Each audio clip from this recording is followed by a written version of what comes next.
Mentre sul virus del Congo nasce una task force del Ministero, un gruppo di esperti che affronteranno questa situazione, anche in Veneto la Regione attende informazioni da Roma, con riunioni che si ripetono in questi giorni tra i dirigenti sanitari regionali e il Ministero.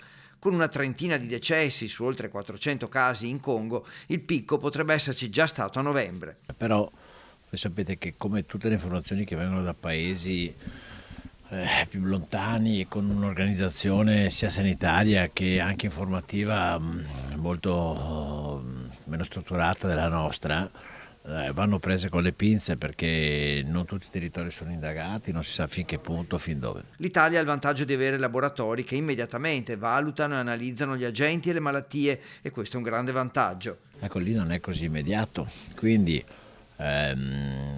faticano a fare diagnosi, ma per dire, potrebbero essere anche patologie assolutamente note, dall'influenza al Covid, alla malaria, ad altre malattie infettive. Ecco, quindi come sempre non dobbiamo fasciarci la testa prima di farci male. Il Covid ha insegnato anche in Veneto a tenere la guardia molto alta e quindi, anche in questo caso, si indaga a fondo prima ancora di avere certezze sulla malattia. Dobbiamo sapere che quando partono queste cose partono a una velocità incredibile, e quindi questo è il motivo per cui bisogna essere presenti prima, perché poi il malato che ti arriva e viaggia e te lo porta non è che ti telefona per dirti che arriva in Italia o in Europa o da qualche altra parte. Nessun allarmismo dunque, ma solo la certezza di aver fatto esperienza con l'emergenza degli scorsi anni. Ma la forza in questi casi qua è aver fatto esperienza. Aver fatto esperienza ti scatena al momento della necessità l'attivazione che serve. Ecco, io su questo sarei più tranquillo. Poi, come sempre, dipende da quant'è l'impatto e le risorse che si riescono ad avere.